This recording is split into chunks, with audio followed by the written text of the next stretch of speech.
welcome to JPLAviation, where leadership and aviation take off. Today, our guest leader is Brian Bartlett, who served as an air traffic controller for most of his life, serving in 5 different places: El Toro Marine Base, Santa Monica Tower, Long Beach Tower, 22 years at John Wayne Tower, and lastly 2 years in Seattle Tower, where they build the MAX 8 777s. Welcome, Brian. Welcome. As an air traffic controller, it's a very unique job in aviation. Every person, from pilots in training to non-aviation citizens, know that pilots have a language or person that they communicate with while navigating their airplane. However, many people, even pilots, don't actually know what an air traffic controller does. In order to discuss what you do every day, let's dive back into what made you into a successful air traffic controller and leader. So, where are you from, and what's your background? I'm from right here in Orange County. I grew up in Anaheim Hills, graduated from Canyon High School, and then from there I went immediately to study for my private pilot's ground school and and do all the flying. And then when I had finished, I wanted to continue to work towards an airline pilot career, but in the 80s, in the mid-80s, they were furloughing a lot of airline pilots. So I switched careers to air traffic control. Got it. Air traffic control is kind of it probably wasn't a prominent route to go back then, I'm assuming. Probably right? not. No, but after President Reagan fired all the air traffic controllers, I was right at the right place at the right time, so I fit right in. Got it. So growing up, did you know anything about aviation when you were young?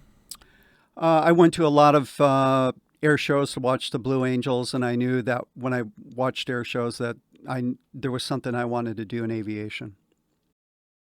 You were telling me, or before this, you told me that you also were in the medical field before you entered aviation. I was. So I worked at, before all my aviation career started, I worked at Kaiser Hospital in surgical pathology for about 6 years, and that paid for most of my flying.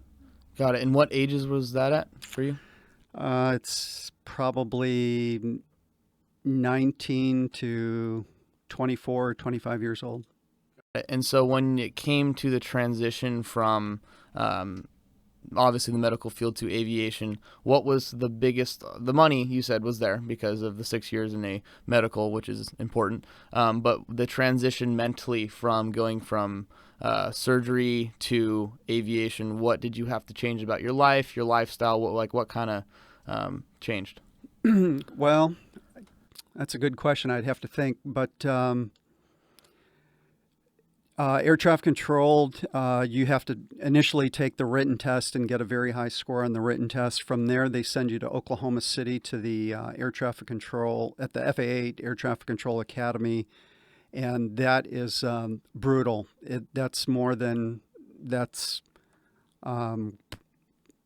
That'll use 18 hours a year day every day just studying and going to class and all that. So it was pretty brutal and tough. So in my experience, involving all the studying that you have to do, just as a private pilot myself, you have to study a lot on your own, and you have to kind of develop habits for that. So what was your studying routine like, and how did you implement it into your everyday life?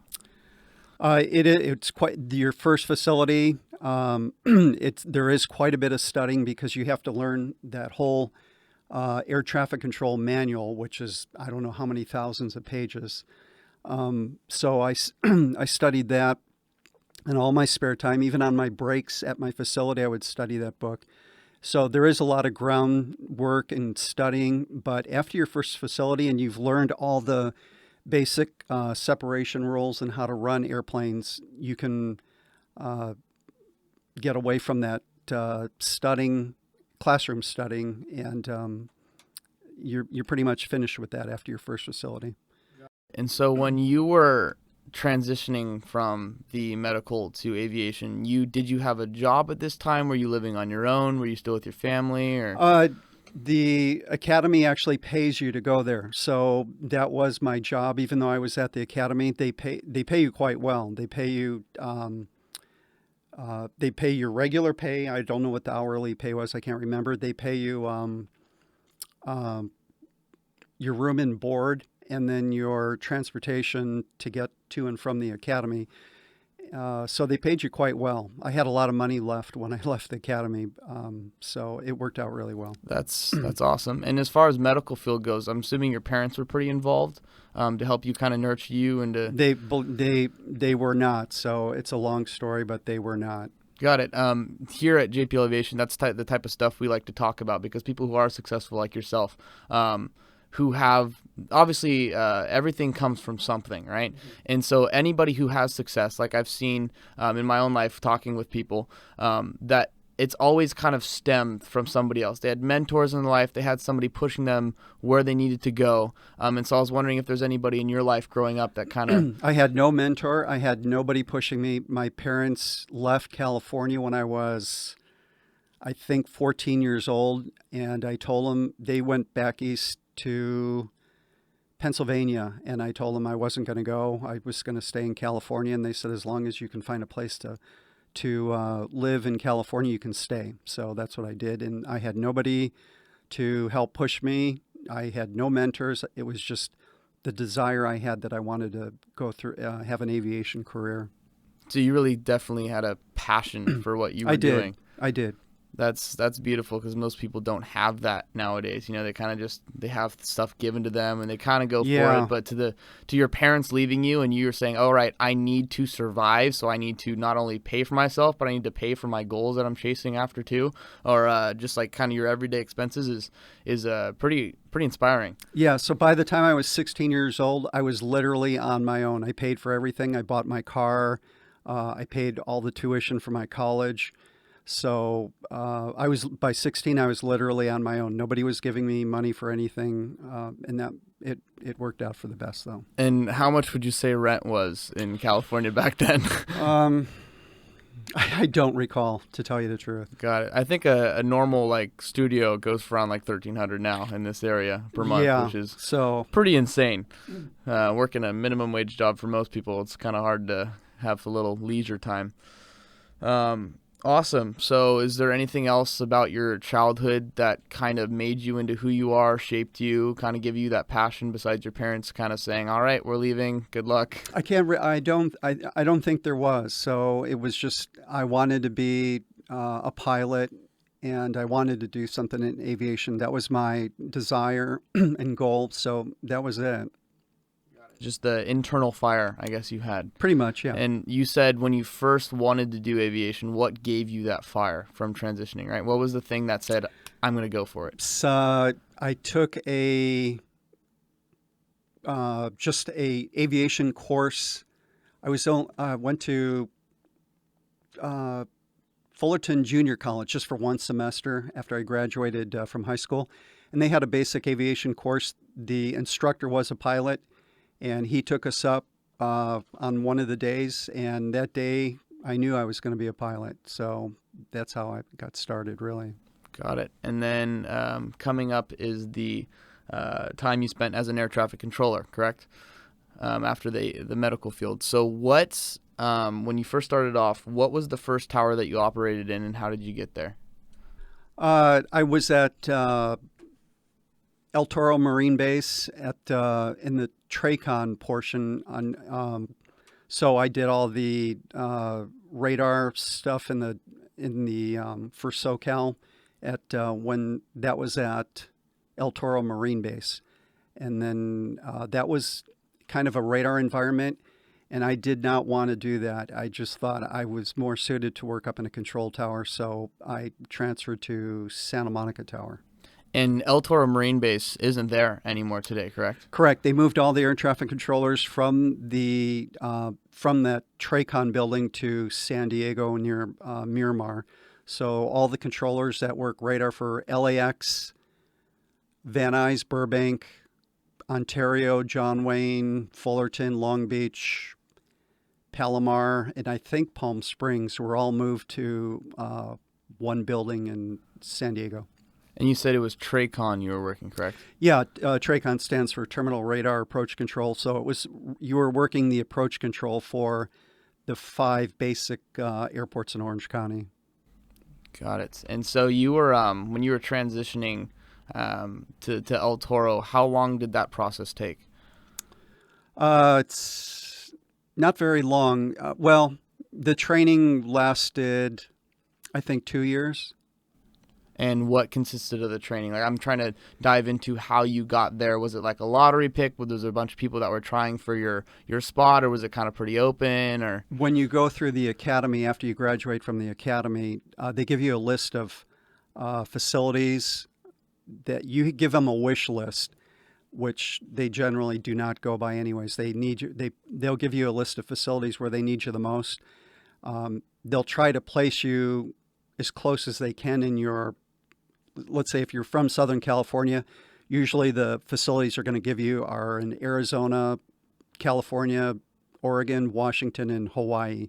So they give you a list of where they need you the most. There was El Toro was one of them, and that was close. I think that one was the closest to my house, so I picked that. and the academy that you're speaking about, where was it, and how did you get into it? That is in Oklahoma City, Oklahoma. That's the FAA headquarters. So after you pass your written test, which I took right here in Santa Ana in the federal building, after you get a decent high score for them, at the time for me it was you had to have a 95 or above. So after that you take a medical, physical, and the FBI has to do a background security clearance on you. If you pass those two, then you're on your way. They pay for you to go out to Oklahoma City for 3 months. If you pass the Oklahoma City training program, then there's another 1 month follow on, but you're paid the entire time you're over there. Got it. So it definitely seems like a good deal to get into if people are looking for an outlet in aviation. Yeah, so I believe the requirements now are 4-year degree or 3 years of work experience, and then you can take the written test. And as long as you do well on the written test, you'll be going to the academy. And now the academy is just pass or fail. When I went there, you had to have 70 or above, but getting a 70 at that academy was very, very tough. I think I got an 88, but that was even a 70 at the academy back then was extremely tough. It was all non-radar approach control, so you had to mentally keep track of all the planes in your head, assuming you've lost your radar and you're working a center like LA Center. And they inundate you with airplanes, and it's all a mental picture in your head that you're keeping them separated. So... and how often were they grilling this training into you? Because that sounds every really day, hard. every Monday through Friday, and then you're tested continually. So you have to continually do well on the test. If you don't, you're just so out of. I think the initial input for the West Coast when I took it was 10,000 applicants. Out of that, only 1,000 passed the written test. Those 1,000 went to Oklahoma City, and then out of those 1,000. Only 300 passed.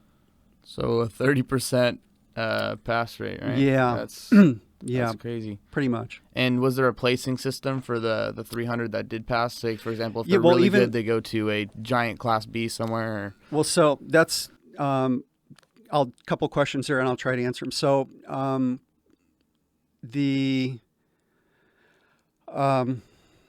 lost track here. If you're going to, you know what? Go ask me again. So when the people that are the 30%, the top 30%, the 300 that you spoke about, obviously there's a rank in there of people who do better than others and not. So the top people is how do they get dispersed throughout the country? So luckily I was the second highest in the input. So you get to choose first. The people who with the highest scores get to pick their facilities first. The people with the lowest scores pick last. And sometimes they'll end up at towers that they don't want to be at, like LAX, and then you're not even guaranteed a job because you still have to go through their training program. Even though you've passed the academy, when you go to your first facility, you have to pass the training program for that facility. If you don't, you're out of a job. So it sounds pretty rigorous is what I'm assuming. Yeah, so even though you're done with training in the academy, you still have got 2 to 3 more years of training at your first facility, which can still be pretty brutal. That's awesome. So you are definitely a trooper for sticking through all that and making yourself into the man that you are now. Yeah, it was tough. Yeah. Need to say the least, right? And so after your time at El Toro, you got transferred to Santa Monica. What was the reason for that transfer, and how does that, because I was government regulated, obviously, FAA Yes. traffic controllers. Yeah, so I did not, I was, as I mentioned earlier, I did not want to work in a radar room or in a radar environment. I didn't want to be in a dark room all day. It was very challenging. The pay was good, but I just wasn't suited for the radar environment, working in a dark room, looking at a radar scope all day. So I wanted to work at a tower, and Santa Monica was the first one available so I chose that one, and they transferred me to that one. And Santa Monica is a beautiful airport. I've personally been there. Can you describe your time spent at that airport, noting any major growth experiences that you had as a controller? Or just when you went there, transitioning from the radar environment to something that you wanted to be in, how did that affect your performance? It was basically starting all over from scratch, because I had learned how to separate aircrafts on a radar scope looking directly in front of me. And then now when I go to a control tower, I have a 360-degree view of open windows, and I have to make sure all the airplanes are separated by looking out of the windows. And then I have a radar scope too in the tower. But generally, you're focused primarily looking outside the windows to keep the airplanes separated. And obviously, throughout your training, you had to mentally visualize where those airplanes were. And so now when you got put in an environment where you physically get to see and track every single airplane, would you say it made that transition easier, or just the process of your everyday life easier at the tower? It did. It kind of did. But however, working at Santa Monica in the late 80s, I was inundated with airplanes like I've never seen before. And having to do that for a first tower was pretty tough. So I had to get used to working many airplanes of all different performance, anything from little Cessnas to Gulfstreams, and they all have to be organized, as you know. So getting all of them sequenced in with having a clear runway when each one lands was pretty tough because of their performance characteristics. Which makes sense, because sequencing is very important in the regards to safety at each airport. However, though, it helped me immensely when I got to John Wayne, because John Wayne is pretty much the same thing, except they have two runways, and I was able to transition very easily. Well, I went from Santa Monica to Long Beach to John Wayne, but having the Santa Monica experience under my belt, it was very easy for me to transition to John Wayne, because I could work little planes with big planes very easily, and it worked out really well. In regards to working little planes with big planes, how do you approach each one? Well, at John Wayne, I have a basic rule that I always taught my trainees. Big planes go to the big runway, little planes go to the little runway. Which makes sense. And it works out very well. Don't put the circle in the square hole, right? Yeah, so it works out very well. There's other controllers that each one of us has our own technique, but that's what I use, and it worked very well. So after your time at Santa Monica, you then went to Long Beach Tower, and that's where we got to have our little field trip, as we would call it, which I was very blessed to go do, and I'm thank you for letting me do that. You're welcome. And so Long Beach Tower is an awesome place, as I know, because I had the privilege of being able to go there. I know you were working there years ago, but let's kind of take a mental trip back to the facility. And before entering the tower itself, there's a small elevator with the words, "Let the efficiency begin." On an analytical level of an air traffic controller job, why did Long Beach Tower pick this motto, and does every tower kind of have like a motto like that? Believe it or not, that sign wasn't there when I worked there. Oh. However, the FAA does send all the towers some banners and stuff from time to time that we do put up, but they're all the same. Got it. So did John Wayne have like a motto, or? They did not. Got it. So this is just a Long Beach thing. Yeah, it is. Got it. So after traveling up a very small elevator, the room was probably about like 30 feet wide in a hexagonic shape, I believe? Yes. Is that every control tower that's a hexagon? Basically, yes. Do you know why it's a hexagon? Because, well, part of it is the windows. When you build the tower, 4 windows basically will not work structurally. They explained it to me, but I don't. But also looking out at the bigger the facility, the more people you have in the tower, and then there's more people looking at different angles. So the hexagonal shape kind of helps if there's a lot of positions in the tower. The view, which makes sense because obviously more sides equals more windows. And so once we got inside the control tower, it wasn't too busy, which was super nice because I was able to ask a bunch of questions, which we are now going to discuss. And I believe Joel was your friend. Joel, yes. Joel was a great guy, very helpful. He took the time to walk me through everything, which I was really thankful about. So at each station in the tower, obviously you have your control. You have your clearance, you have your ground, you have your tower, and then you have the tower local, right? It's called the local controller and then the local assist. At Long Beach Tower, they have two local controllers. One guy's working basically two runways, and the other guy's working two runways, or they share the long runway. And then there's assist to help each one of the local controllers when it's busy. So in this tower station, the first step of when you're calling in as a pilot to go land at the airport is you have to get the weather. And so we have the ATIS making machine. So I remember our friend Joel, he says, here, watch this. I'm about to make the ATIS. And I'm like, oh, nerdy stuff. This is cool. And so he comes over and grabs this telephone and he plugs it into whatever machine this is and makes the ATIS himself. So can you kind of describe the process of that? Yeah, so this board right here will usually, the weather will pop up on there, and from whatever weather station is transferring it to them. At Long Beach Tower, the ATIS is a manual ATIS, so that using the switches and that telephone, he'll talk into the telephone and advise which runways are in use, the current weather, and any pertinent NOTAMs that are available that should be on the ATIS.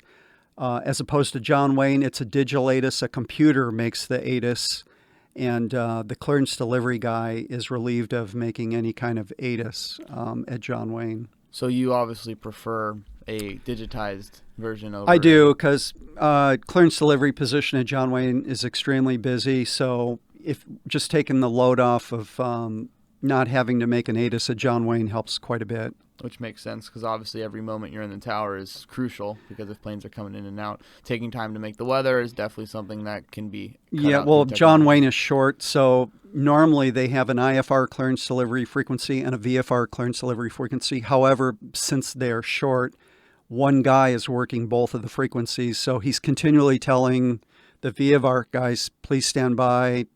And then while he reads VFR clearances, he may have to tell the IFR guys to stand by. But that Long Beach is the manual ATIS where you talk into it and make it yourself. Got it. And so when we were looking at this screen, which he was interpreting the ATIS from, or making the weather from, it says METAR KLGB, which is a METAR is kind of the aviation broadcast for that weather. For that airport itself within a 5 nautical mile radius. And so when you're interpreting the weather, what is kind of is this part of your school training that you had to learn all the weather? Yes, they teach you the weather in the academy at Oklahoma City. So by the time you get to your first facility, they've taught you at Oklahoma how to make a manual ATIS by talking into a mic and being able to read the METAR. So when you do get to your first facility, you're all set and you're not nervous about talking on a mic and making an ATIS. It's pretty smooth. Which makes sense. So once the weather is done being made, it is the job of the tower to guide the planes to their destination, which can start on a strip of paper, which is like the flight plans, as we'll see on this next slide. But they come from that machine, which Joel was able to show us. How would you interpret the strips? The top strip is at the very top would be the call sign. The number 1 that's circled means it's an amendment 1. Something has been changed in his flight plan. I don't know what it is on this one. The next line below that means he's flying a Gulfstream 4 slant Lima. The slant Lima, I believe, is dual EFIS in the cockpit. The slant and then the letter followed is usually the equipment that the aircraft has. The 079 is just the CID. It's just the number of the strip. but generally we use the call sign. And the next box on the top, 4635, is the squawk he's going to be issued. The next And the squawk code, just for everybody, is something that you pin into your transponder so that ATC can see you on their radar. Yes, every airplane has its own discrete squawk. So once he tunes that into his transponder, we get a discrete display on our radar scope, even on ground and in the air, with this aircraft's call sign, his ground speed, his altitude, and all kinds of other information just using that squawk on his transponder. The next box below it is the P means proposed. He's proposed at 21:30. That's Zulu time. So subtract 7 or 8 hours depending on the time of the year. Zulu time is Universal Coordinated Time. From Greenwich, England. From Greenwich, England. So that's something in your aviation training that you're going to learn and that you have to either add or subtract depending where you are. So the box below that where it says 30 is actually short for 3,000. That's going to be his final altitude. And the reason why he's only going up to 3,000 is if you look at the next block over where it says Long Beach, Seal Beach, Vortac, and then John Wayne Airport. So it's a Gulfstream taking out of Long Beach. He's only going to be in the air for a very short time. So he's only getting 3,000 as an altitude as opposed to 30,000 going to maybe Vegas or somewhere else.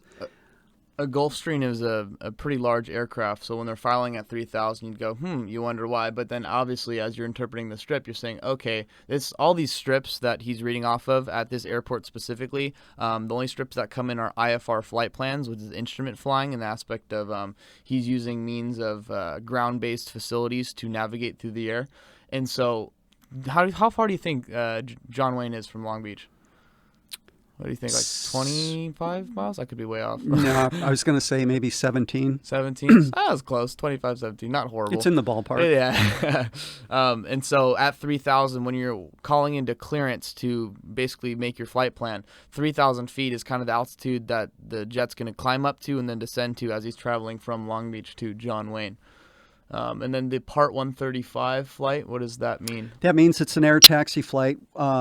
FAA Part 135 is air taxi, which means he's going to be flying passengers for hire.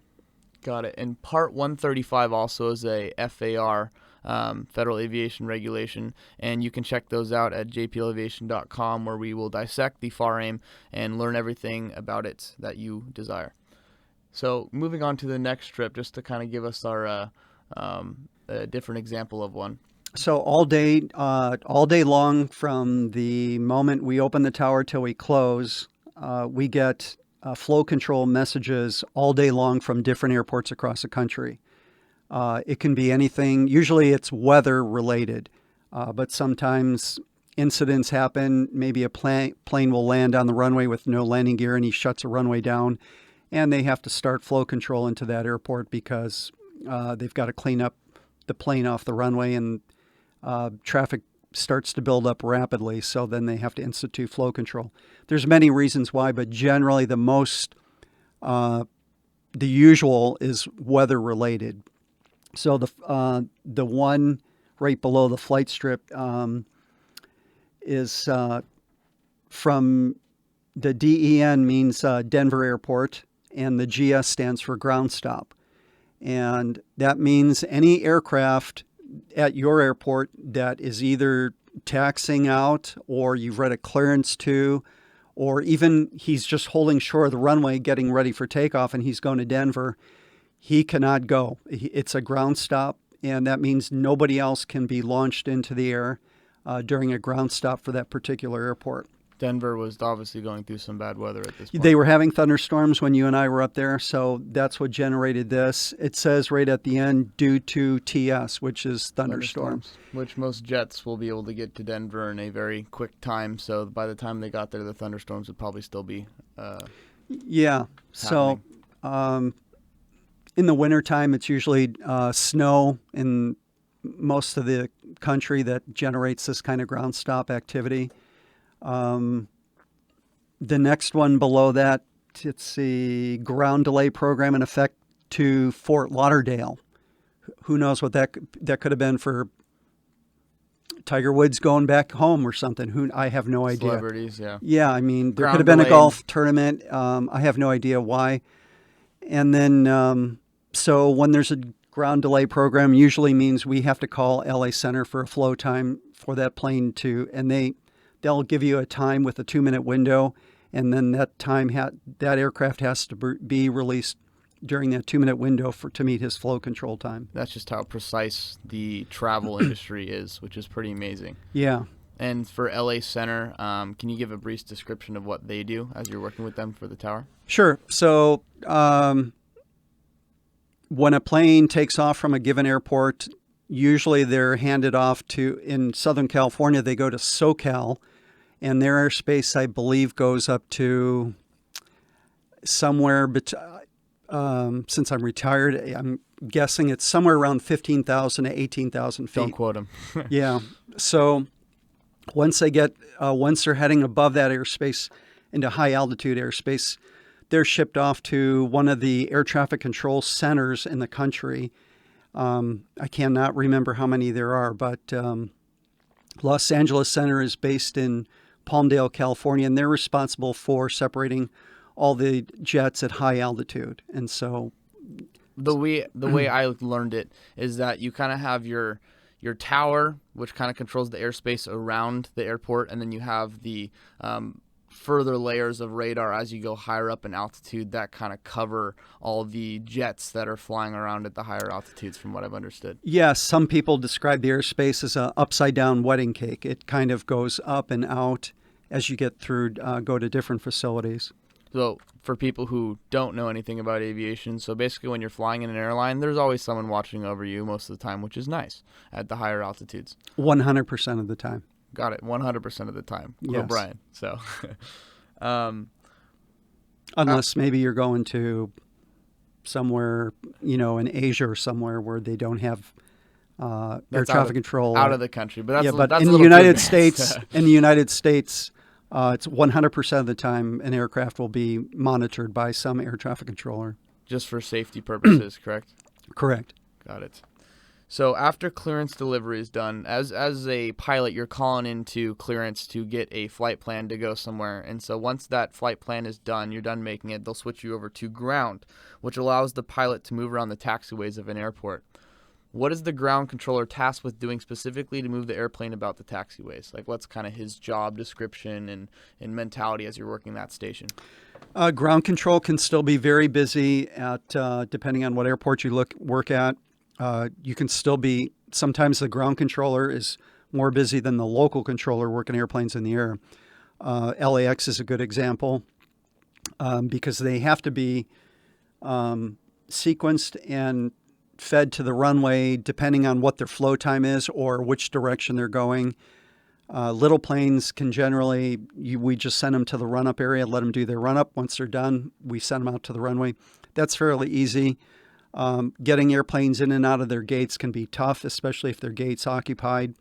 And we have to put the inbound airliner in, we call a penalty box or a holding area for him to wait until his gate becomes available. So you're always shuffling airplanes around.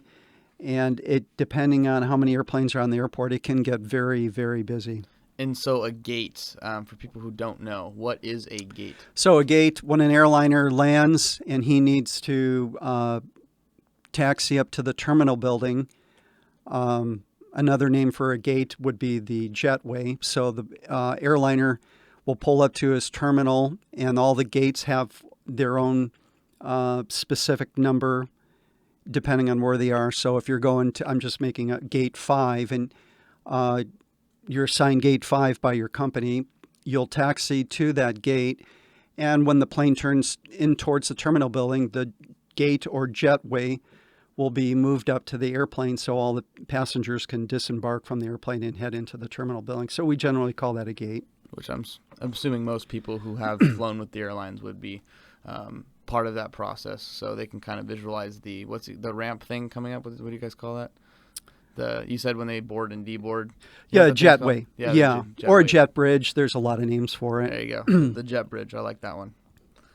So what happens on a controller's end, as we see in this video? of a congregation of airplanes waiting to take off. How do you manage the flow of aircraft efficiently in this case? Because obviously, as a pilot, it gets kind of frustrating because you're sitting here with a bunch of people. You're like, why am I not going? Yeah, so that's another job of the local controller to juggle all that. Once airplanes start to build up on the ground, you need to adjust your flow of aircraft in the air so you can get some of these departures out. You don't want all the departures building up and then having a long line of departures waiting to go. So you build holes for them to depart and get them on their way. And is there a specific time that you're giving planes to take off in, or is it just kind of like you watch them as they do it, see if they're completely cleared, or is it kind of like a general, no, I know it's going to take this plane probably like 45 seconds to completely... Actually, it's very specific. That's part of going to the academy. There's distance rules and distance criteria for each plane.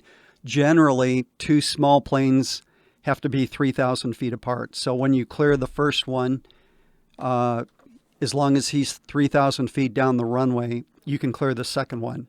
However, if the second one is higher performance, maybe a twin Cessna, you need 4,500 feet between him and the little guy in front of him. And if it's a jet or something high performance, then you need 6,000 feet for takeoff. But those are general rules. There's more specific, but generally there's distance criteria that every tower controller has to meet.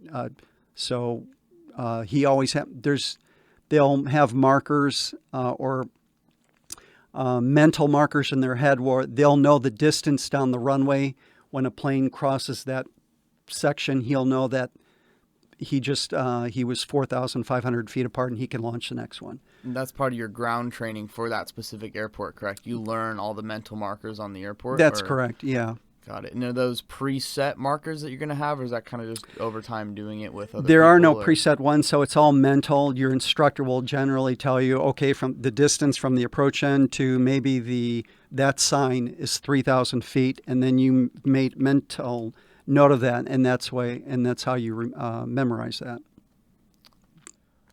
Super interesting because it really shows you how much more is going on. I didn't know that as in my personal training, and it really shows you how precise everything is in aviation, which I just find absolutely amazing. So once the aircraft is ready to take off, they usually say, Cessna 119 or 2 kilo, switch to tower frequency, which allows the airplane, once instructed, to take off and turn towards the heading. So at what point do you tell the airplane to switch to tower, and then how does the tower conduct themselves with the airplane from the ground? From the ground, it kind of varies by airports. At John Wayne, the ground controller will tell you when to contact the local controller. There's other airports where as soon as you're done with your run-up, you can taxi to the runway all by yourself without talking to the ground controller anymore and switch to the tower all by yourself. It really just depends on the airport's, the way they run it at that particular airport. Which makes sense because I know in my personal training I've had, at my time at John Wayne, it's very precise, and they say, they'll tell me my call sign, then switch to tower, and then I switch to tower, and then I go and I take off, and say switch to SoCal. And I went to, when I was preparing for my check ride, I went to other airports, and I'm like giving position reports. I'm like telling ground, hey, I'm off this, I'm ready to go taxi there. My instructor's like, these people do not give a crap about where you are. That's correct. That would be correct. So usually at less busier airports or smaller airports, they don't want any of that information from you. Got it. So they keep it pretty clean, I would say. Yeah. So the bigger and busier airports are a lot more technical and precise with what they want you to do and where they want you to do it, and when to transfer control of the frequencies. So in regards to the tower operation, we have a picture of a radar screen that you'd be looking at in front of us. What is this radar screen? Obviously, it's Long Beach's radar area. And what would you be looking at on this screen, if you can describe kind of what your view of it is? Yeah, this is the Long Beach tower display, radar display in the tower. The square boxes around that you see are VFR reporting points. The dashed lines, in the very center of this picture would be the 3 runways the 2-6 right and the 2-6 left. It and looks then, like a horizontal /H. Yeah, yes. got it. And then the long runway, of course, is runway 30. And the dashed lines that extend out from that are the ILS course for the airport. The circle around is their airspace. And as you can see, there's another bubble right off to the right. That's Los Alamitos airspace. So both of those bubbles touch each other, and those guys have to talk to each other all day long and coordinate their traffic with each other's traffic. So that's another aspect of Long Beach.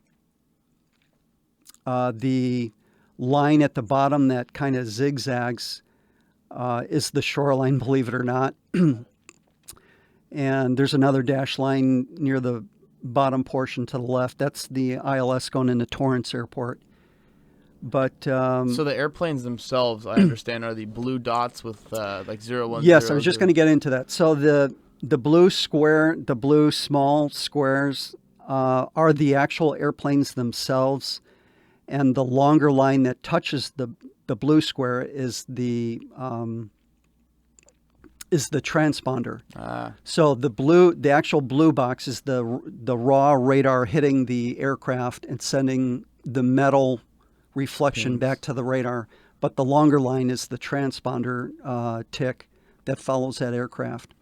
And then have little dots trailing behind it, right? Correct. The little dots are to help you figure out what the direction of the airplane is going, or his tendency, or which way he'll be going, or if he's in a turn or what have you. So if we're looking at that 010 right by the south side of Long Beach Airport, in the aspect of when you're actually flying, I know personally, and when you're flying around the air traffic controller, they'll say your call sign, they'll say traffic off your 2 o'clock, 5 miles southbound, right? How does that, when you're looking at this screen, how do you interpret that towards the pilot? Like, how do you change that information from this screen to words that the pilot can understand? So as the airplanes get close to each other, generally you will stop giving the clock position traffic. Instead of saying 1 o'clock and 3 miles, you may, once you're close to the runway, you may just say you're following a Cessna ahead and to your left on his base leg.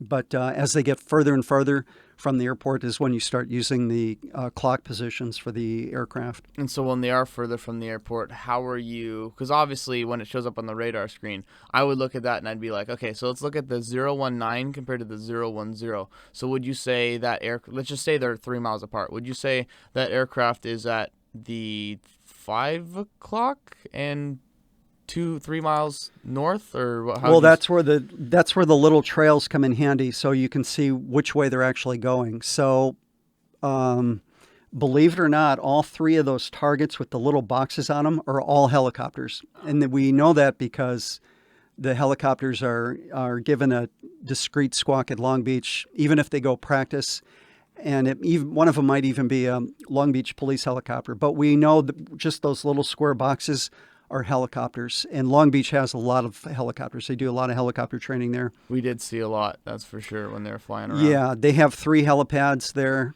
and for training, and the one at 700 feet, I'm positive, is on a base leg for one of those pads. But you have to look at their trails and then determine which direction they are going, and then that's how you would determine in your head what am I going to say, 10 o'clock or 2 o'clock or 12 o'clock. So that's how we do that. Your job, you definitely need a lot of spatial awareness is what I've heard about. Even though you're not actually being there, like an aspect of spatially seeing everything, you have to look at a screen and imagine yourself you're there at the same time computing the information towards the pilots.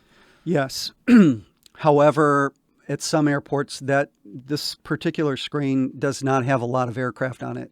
A John Wayne radar screen can be filled with aircraft, and it can get really tough keeping track of all the airplanes and giving them all position reports and all that. And especially when they're helicopters, because we personally, as people who fly fixed wings, we look at helicopters as gnats sometimes because they're really hard to see. Yeah. And so when you're flying in the pattern, the controller, I know my personal experience, he's like, oh, you're following the helicopter on the downwind, and you're just like looking for 2 minutes saying, I have no idea where this guy is, right? And then all of a sudden they pop up out of nowhere because they get the right angle. You know, they're not really facing straight and narrow anymore. Sure. So super exciting stuff. As a pilot, I am told by many experienced pilots that at the end of the day, an air traffic controller isn't always perfect, and you are always the pilot in command, meaning it is okay to deviate from certain commands if it affects your safety in flight. For example, when flying from John Wayne to Santa Barbara and along the coastal transition route, the controller wants to vector me miles out into the ocean. I have learned it is okay to say unable to ATC, but you always have to give a reason. In that specific case, my aircraft is not equipped with flotation devices, and this breaks Federal Aviation rule, Federal Aviation Regulation 91-205. These older pilots told me air traffic controllers may get upset, but if you have your reasons of why you aren't doing something, then ultimately it will be okay. Though this is not the best way to go, as a pilot, they say that if ATC really has accidentally does something that's going to vector you into terrain or something without knowing it, it's always your responsibility to be that second decision. Yes, you are the pilot in command of that airplane. So if the air traffic controller by mistake gives you an instruction that you feel that may reduce your safety or put you in harm's way, that is your job to tell them that you cannot comply with that instruction, and you need alternate instructions because you cannot comply with that due to the safety of the aircraft. It's like the long LAX flight you were telling me about. I think recently he got vectored over the mountains. What was the name? Do you remember we were talking about that? I can't think of it off the top of my head. He got vectored over the mountains near LAX. And the controller was like, what the heck happened? We don't know how he missed some like the antennas and stuff that were sticking up off of the pass. Do you remember that conversation? I don't think that was you had that conversation with me. I could be wrong. The only one that I recall was it was a large jet that did take off from LAX on a heading towards the mountains, and the pilot had to they took control of the plane by themselves. Had they not, they would have flown into. Yeah. It was a long time, maybe 3 years ago, but yeah, that's what I meant, 3 years. But anyway, so in a situation like that, obviously the pilot, I read the accident case, the incident or accident report on this, of what happened, right? Because this plane went over the mountains, and they're like, why was it so close? Because it shouldn't have been vectored there. And the pilot didn't do his pre-flight planning. The weather was really bad, so he was on an IFR flight plan following the instructions, and he should have known that, hey, there was terrain towards this area, and they had him taking off, heading right towards the terrain, and he just kind of followed ATC without using his actual noggin. And so I just was kind of stressing the importance of always being the pilot in command of your aircraft. Know your pre-flight surrounding areas. Make sure you're not going to do something through ATC that may jeopardize your safety. Correct. So, and you had mentioned the word unable. So if a controller does give you an instruction that you're not able to comply with, and all you say is unable, he's probably going to get. He won't be angry with you, but he's going to be perturbed because he doesn't know what's going on in your head. So usually if you say unable and give him, just like you said, a reason politely, like, I don't have any flotation devices in my aircraft, I'd like to stay closer to shore, if you're able to do that, they will bend over backwards to help you. But generally, if you just say unable without anything else, your services are not going to be as pleasant as if you would have given them a reason. And as far as the tower goes, I noticed that there was a counter that I was super interested in, because every single time a plane would land and take off, he'd like put in some tabs as to the number of planes that were flying over. Can you kind of explain that process? Sure. So usually at smaller airports where they don't have the software or computing power for a computer to count all the traffic, the controllers have to manually count it themselves all day long. and it's totaled on every hour on top of the hour. So looking off to the right, where it says LCL is a local flight, or it could be a full stop landing or a takeoff on a VFR aircraft. The AT on the next clicker on the next button is air taxi operations. So any air taxi taking off or departing or transitioning would be counted on that. The MIL is military aircraft. So since Long Beach is butted up right next against Los Alamitos, there's all kinds of military helicopters flying around. So if they fly through Long Beach's airspace or transition or anything, we click them on that military button, and we hit that for the amount of number of helicopters or the amount of transitions that are going. Actually, this next one is civil. So that is the full stop and landings of all the aircraft. The local one all the way to the top is actually transitions through the airspace. Flying over, basically. Right? Correct. So like if a traffic watch calls and says, I'm following the 405 freeway at 1,800, I'd like to transition through your airspace. We click that local counter twice when he goes in and out of the airspace. And you mentioned that the more planes that are going through an airspace or landing, taking off, the person working the local gets like a bonus or something? Not the person themselves. So all the numbers are tallied at the end of the year. So the more airplanes you work, the more you're going to get paid. So we're supposed to be accurate when we click those clickers. And as your traffic count starts to build up, the FAA starts to look at a possible upgrade of your facility because you're working a lot more airplanes than you did before. So once you get an upgrade, you usually get a healthy pay increase in your paycheck. And now everybody in the tower gets the same one. So it's kind of like hey, if we get more airplanes, it's a good thing. But at the same time, it has to be accurate because you can't just be like, oh, tab, you know? Exactly. And there's a name for that. We call that padding the count. So some controllers, when they're busy, they may not be paying attention, and they may just start clicking it when maybe they're behind. Maybe they didn't click at all when they were super busy, but maybe they were clicking too much, and we call that padding the count, which they're not really supposed to be doing. Well, I shouldn't say not really. They're not supposed to be doing that. It's supposed to be an accurate count. Which makes sense, but padding the count, I like that. And did you know personally people who padded the count and you're just like, hey... I won't comment on that. Yeah, don't say any names, right? So is there anything else that I'm missing for the local that you would like to add, or just the tower frequencies that they do, or do we pretty much cover most of it? Well, as you know, the local controller is responsible for separating all the planes in the air, getting them off the runway in a timely manner so the next one can land, all the departures, all the arrivals, transitionings, anything flying through his airspace, landing or departing, is the local controller's responsibility. And it's a big responsibility as you get busier because things can get really hectic. So everything has to be very organized, and you have to have a good mental picture in your mind of what's going on in the airport environment. So that's pretty much a wrap for the local tower and the tower control.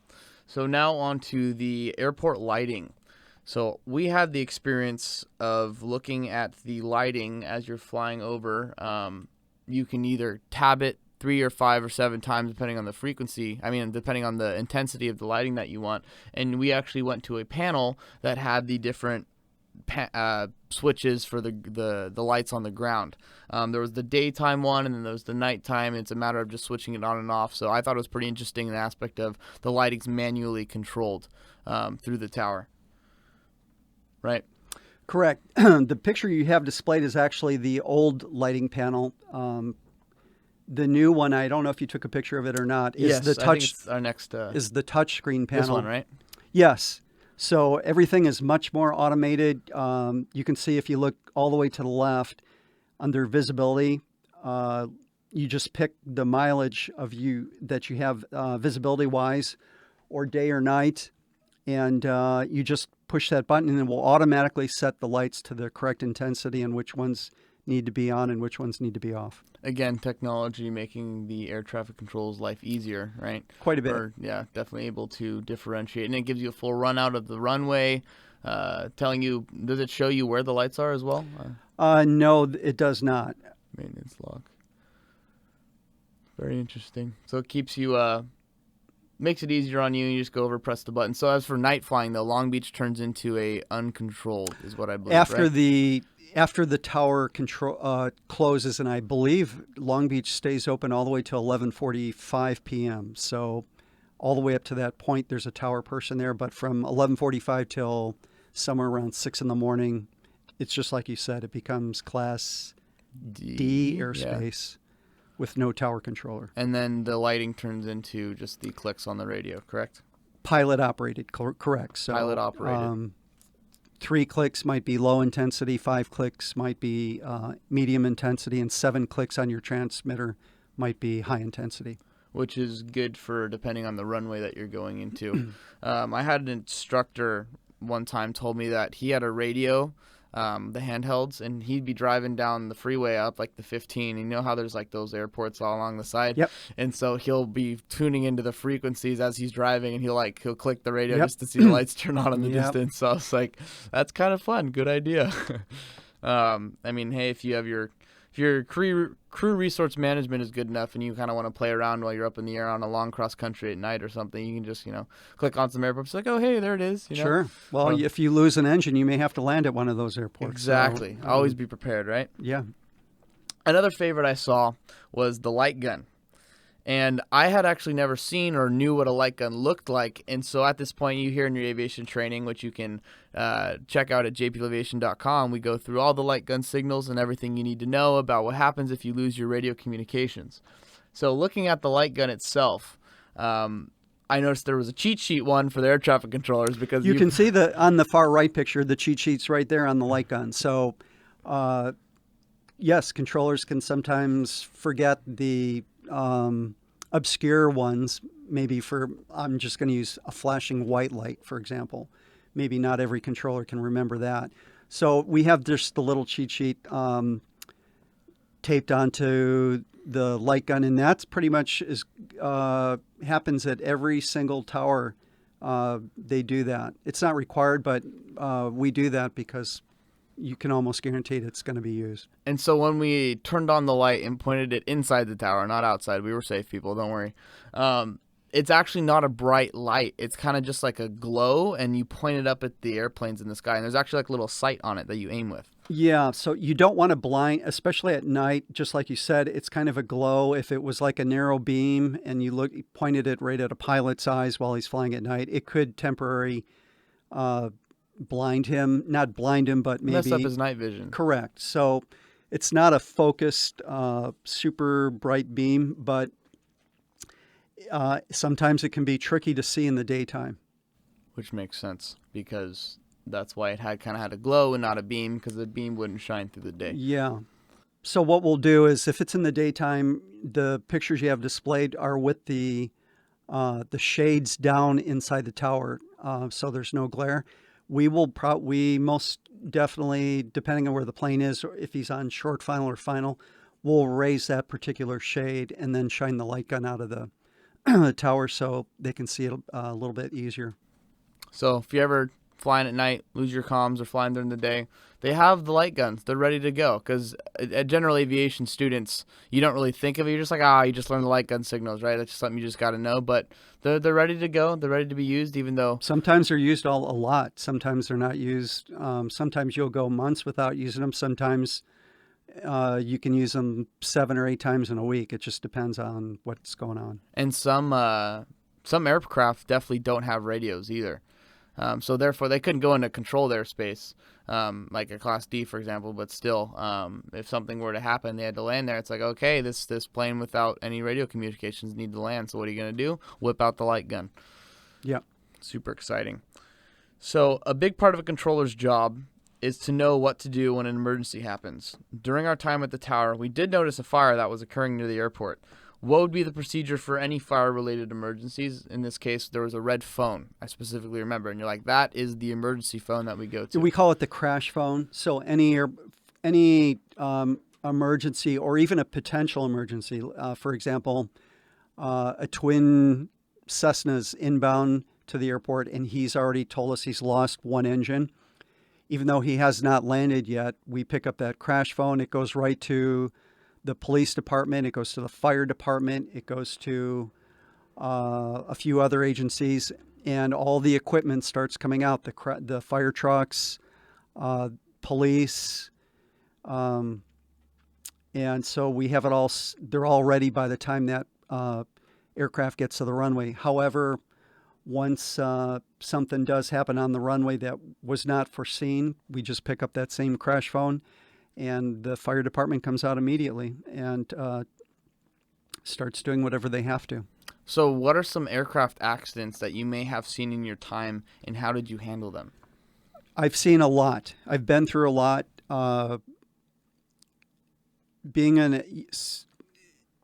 It's hard to say, but you cannot let it mentally get to you, because depending on your staffing, you may just have to continue to stand there and work airplanes. So even though you may have seen something traumatic, depending on what the staffing is available at that airport, you may have to stand there and keep working airplanes. So you cannot go into a panic mode. You just have to deal with it and work around it and work all the fire department and whatever to get to that scene. But generally, in your mind, you basically cannot let that incident get to you, or you'll go nuts. So I have seen a lot of incidents. I've been involved in many. I've had planes tell me in mid-flight they've just run out of gas, and they fly into a house or land on the beach or land in the ocean. And it's just a lot of different incidents, but you just have to work through them.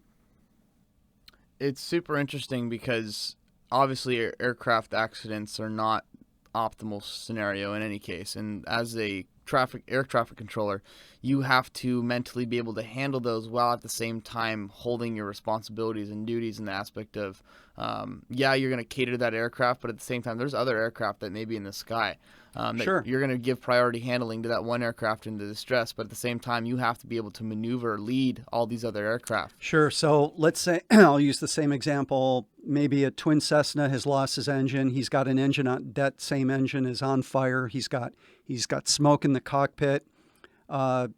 Flames are coming off the dead engine, and you've got a lot of airplanes in your airspace. You need to scatter all those airplanes, and just like you said, you need to give priority to the aircraft in distress. So you have to be able to come up with a plan right away and administer it, execute it.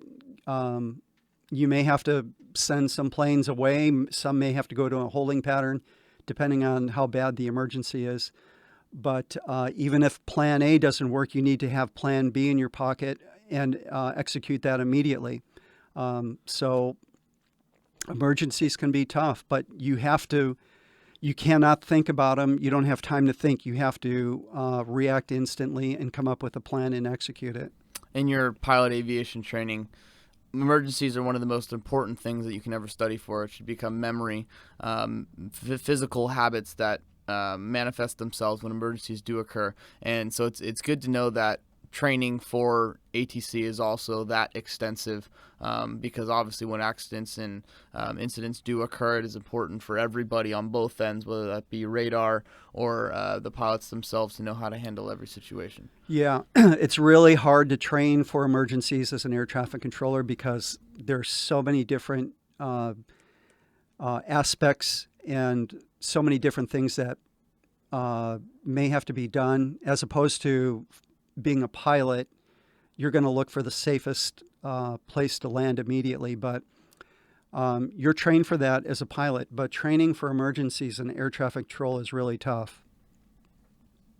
I think any emergency situation you can never really be fully prepared for, but we can obviously learn from the past and the things that have happened. Yeah. So wrapping up Long Beach Tower. I loved going. It was super fun.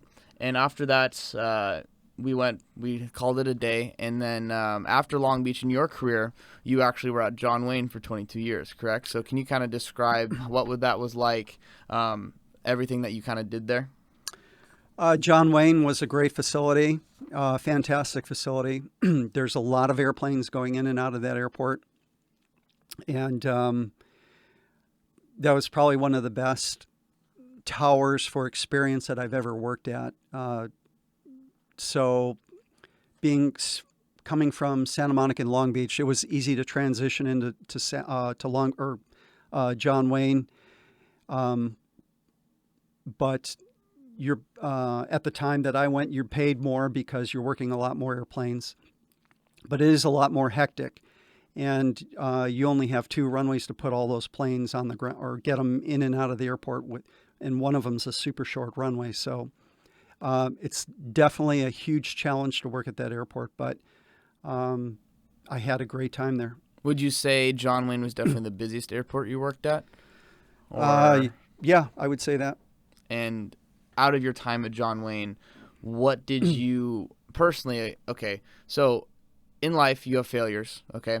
And as an air traffic controller, if you mess up, you give a wrong call, you say something, how do you learn from those failures when every transmission you send is directly affecting a pilot and what they do? Like, how do you learn from those experiences when you mess up, for example, right? Because obviously nobody's going to be perfect on all their calls.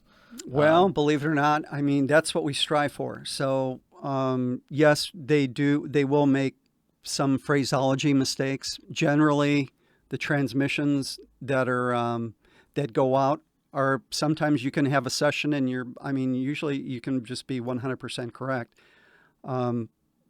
Phraseology wise, you may miss a word or two, but still the pilot understands what you need to do or what you want of him. So, believe it or not, we strive for 100% accuracy all day long. Even planes, landing and taking off on the runway, it's dead on. We apply the rules and we generally don't deviate from them. So in that regard, everything is done with 100% accuracy. The phraseology aspect, you might miss a word here or two, but generally we still strive for 100% accuracy. The big picture is what's actually happening. You may say you mess up, but you can always correct yourself, like tell them a wrong taxiway. That's what the word correction is for. Exactly. So you'll hear that a lot from controllers. So if they do make a phraseology mistake, they will just say correction, or let's say they've used the wrong call sign on a plane they're talking, they'll just say correction. So. Got it. Sweet. Can you walk me through what a day was like at John Wayne? 'Cause you were at John Wayne for 22 years, which was your longest time at a tower, correct? Correct. And so can you walk me through of like what everyday life was like for you? Like wake up, go to work, or? Well, usually I would work the swing shift anywhere from 12 to 8, 1 to 9, or 2 to 10, something like that. Or I'd close the tower. I wasn't big on morning shifts. So when I'd wake up in the morning, around 8 o'clock in the morning, I'd go mountain bike riding, come home, just eat something real quick, and then take a shower and get ready for work. Exercise in the morning before I worked helped me, I think, helped me mentally to have a clearer mind. So I usually went mountain bike riding every day and before work. And then getting to work, it's a mindset you kind of have to prepare yourself for, because you're going to be very, very busy. So generally when you get up to the tower cab, if you're lucky, the supervisor will kind of ease you into a slower position as opposed to a super busy position. However, you may get sent right to the Lions and get thrown on a super busy position. You have to be ready for that. It's just who needs to be relieved and who doesn't. So if you're lucky, you'll get sent to clearance delivery or maybe ground control for your first position, and you ease your way into those positions. Generally, you will not work more than 2 hours on any given position. After somewhere around an hour and a half to 2 hours, the supervisor will start making adjustments for you to get a break. And he has to do that for everybody in the tower cab. And you'll go once your break comes up, you'll go downstairs into the break room. There's you don't have to go down into the break room. You can go outside and relax. You can go. There's quiet rooms where you can just sit and read. They have a computer where you can do stuff on the computer, or just whatever you need to do online. You can watch TV. Generally, stuff to relax. Grab something to eat. And then after your break, you go back upstairs, and you're probably going to get some kind of busy position. And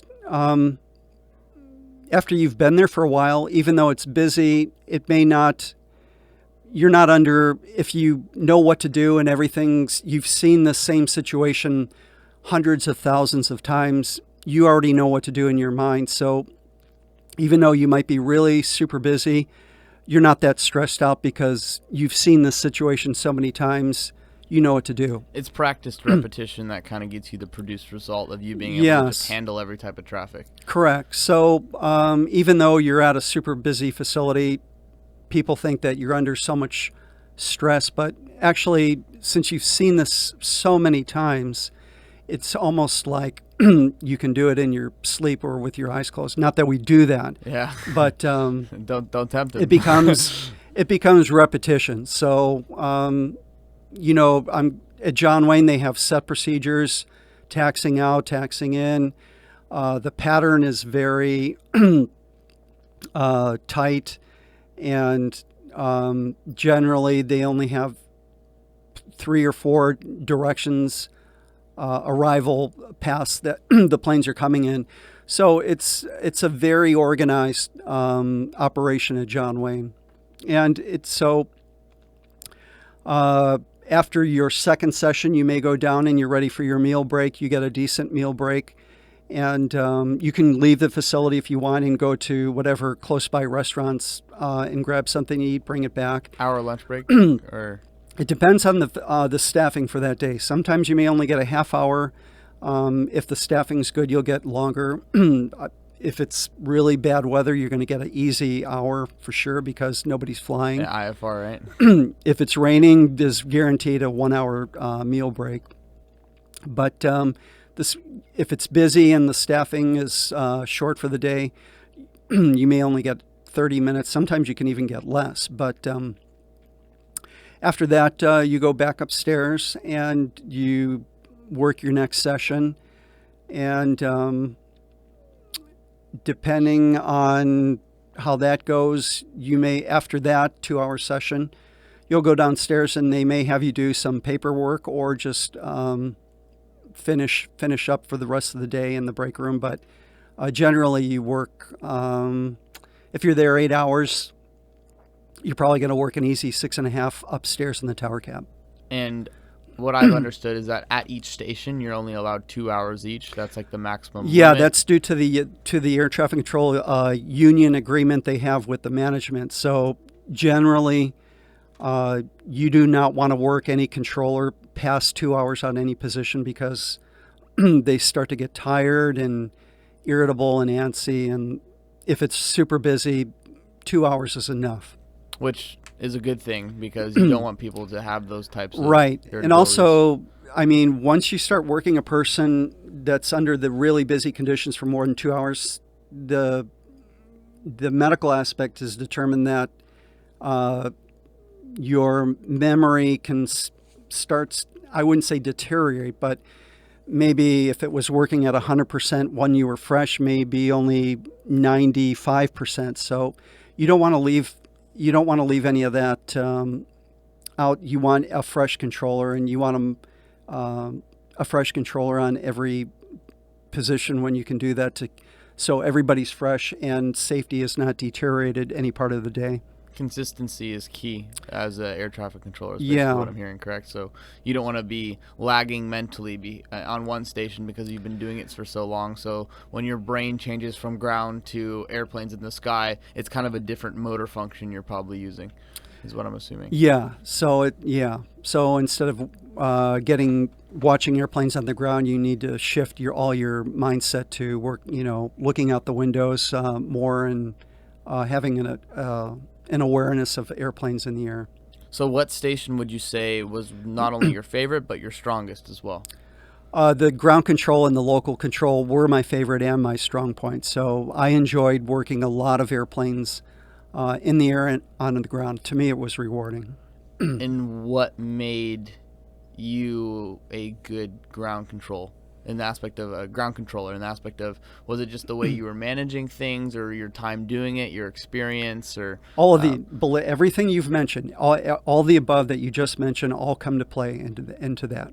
Because obviously as pilots, when you're talking to a good good controller in general compared to someone who's kind of not very confident, they don't really know what they're doing, and it's just like, well, they know what they're doing, but they're not efficient at it yet. You can definitely tell the difference. Like at John Wayne, when I was training, I'd be out in the practice area at the early stages of my flight, and there'd be a couple gals that were just phenomenal, I thought, at guiding me, making sure everything was okay. If I had a question, I could just ask, and they would help me out. And so I think it's very important to have ground controllers that are not only confident in what they're doing, but they're able to also communicate with pilots. And I think that's the other topic that I wanted to get into, was your communication with pilots. Is there like a standard to do it, or is it kind of just personality wise for each air controller? Like, is there a standard, like saying you have, obviously there's the words that you use that communicate effectively, but as far as personality goes, does each controller kind of have their own way of manipulating the position? Or I think the answer to that is yes. Some controllers will speak to the pilot as just an object in the air, or just an aircraft. But when I talk to them, I speak to them as a human being. And so I may, instead of using 100% FAA phraseology, I may just add a couple things in there to humanize the whatever I need to done a little bit more. So I speak to them as a human being, not as a object or just a piece of aluminum in the air. Because it is a person up there who can think for themselves, and it is. And so I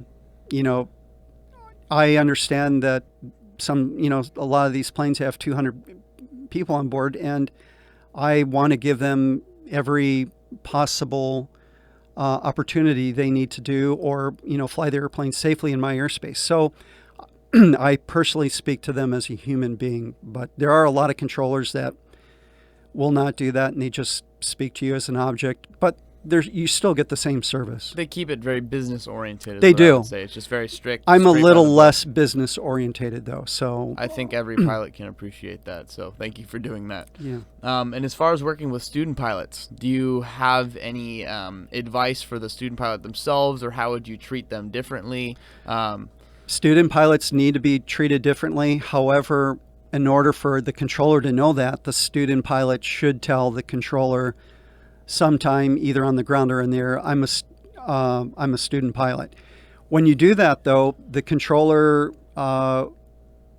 watches you more closely. They pay more attention to you, and they help you. Even if you're just doing touch and goes in the pattern, they will give you a little bit extra service because they know you're new and they know that you need help. So as long as you let them know that you are a student pilot, or even if you're on a cross country or something and you're having problems and you tell the controller, I'm a student pilot, I cannot find this airport, can you help me a little? That will go a long ways, because the controller will bend over backwards to help that student pilot. And I think that's what's amazing about having the human factor in it. It's not completely robotically controlled like some people want it to be, but with having that human factor. This is a fun story about myself.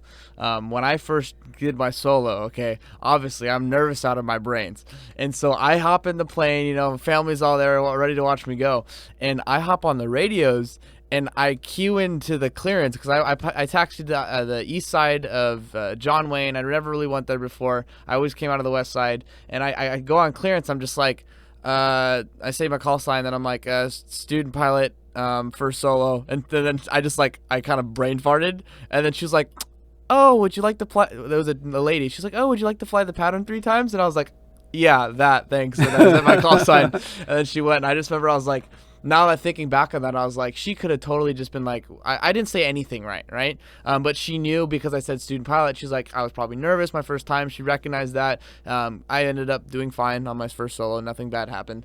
And those are the key moments for me that I remember. Just like, hey, I don't know that person in the tower, but I really appreciate you, you know? So I think having that human element of it is also very important to not only student pilots, but being able to efficiently communicate in whatever situation you may be in. Yeah, you touch on a couple things that I'll just go over real quick. You mentioned that you were working with a female controller. Yes. When I was at John Wayne, the female controllers that we had were phenomenal. Every girl that I worked with at John Wayne did a phenomenal job. They were very, very good. I was proud to work with every one of them. They did a fantastic job.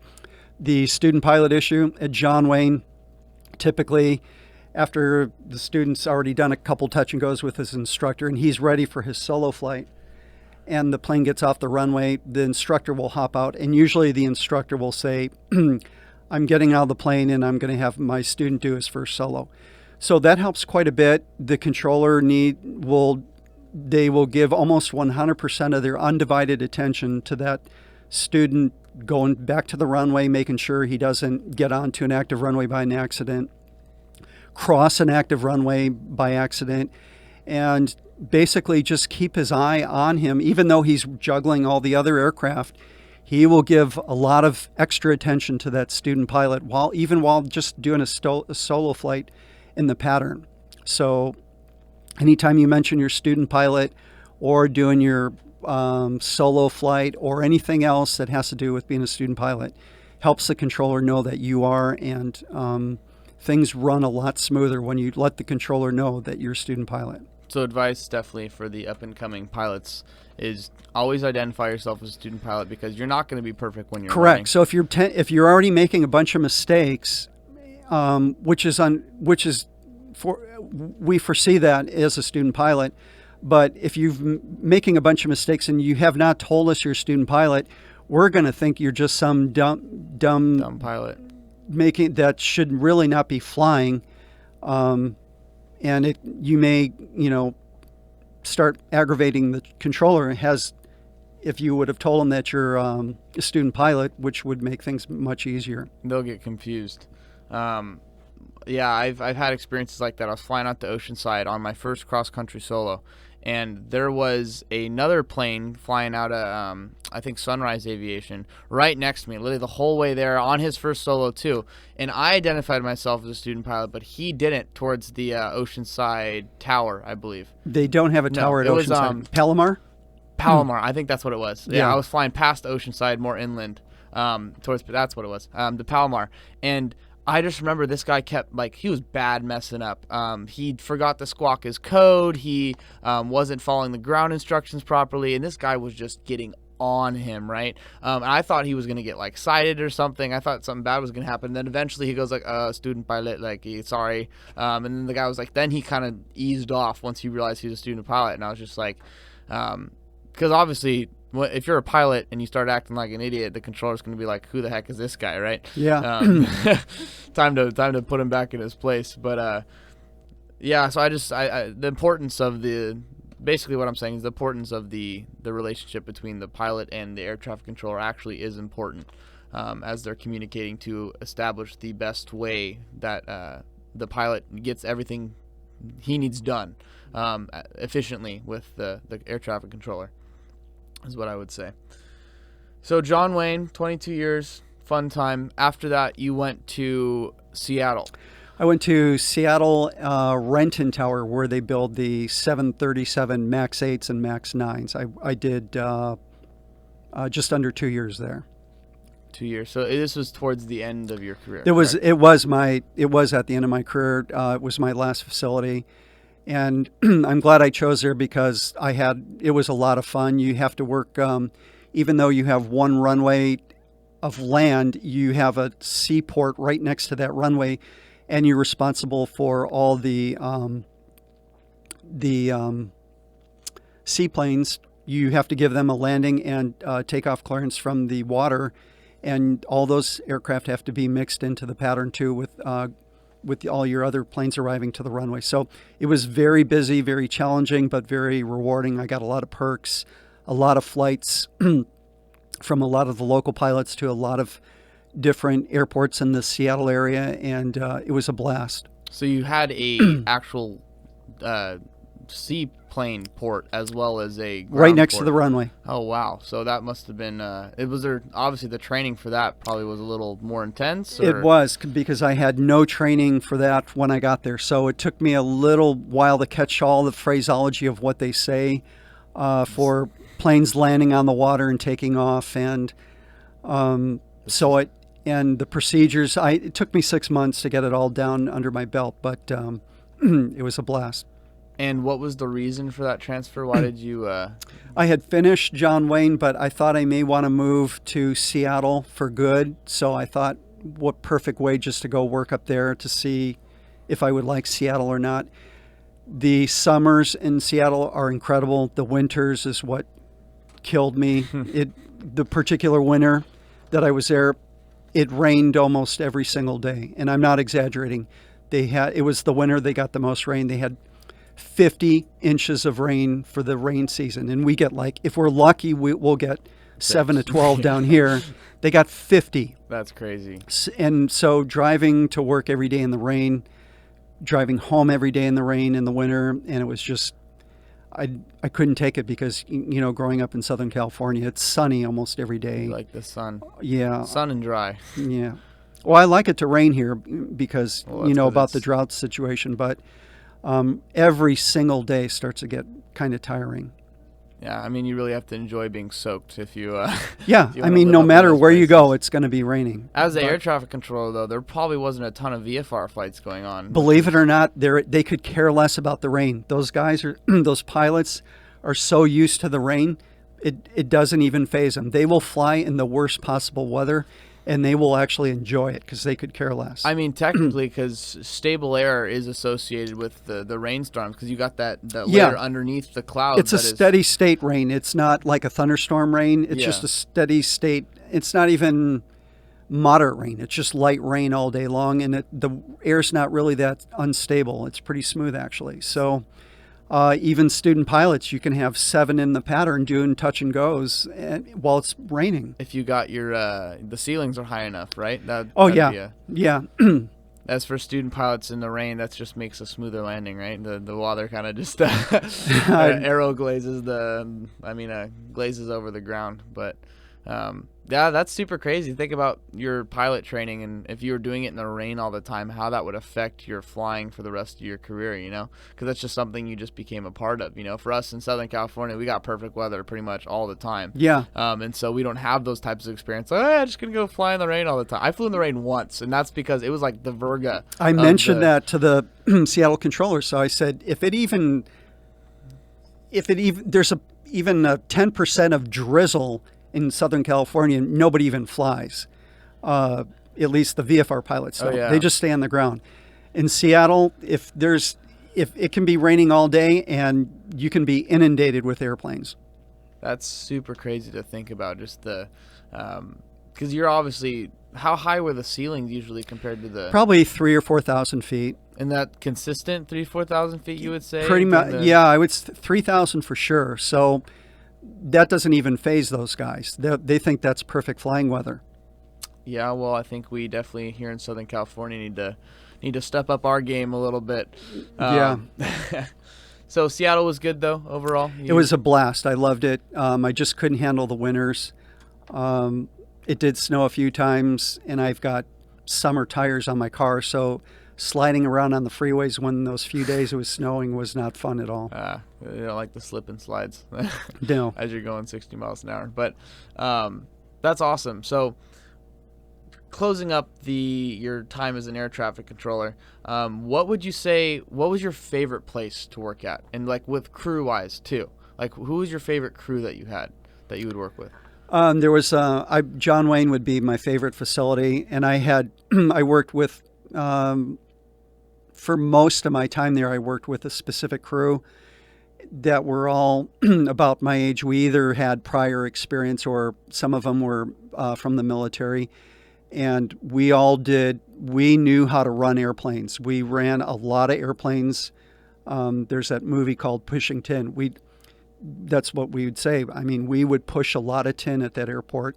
We'd move a lot of aluminum. We'd move a lot of small airplanes. We get them all on the ground safely and efficiently.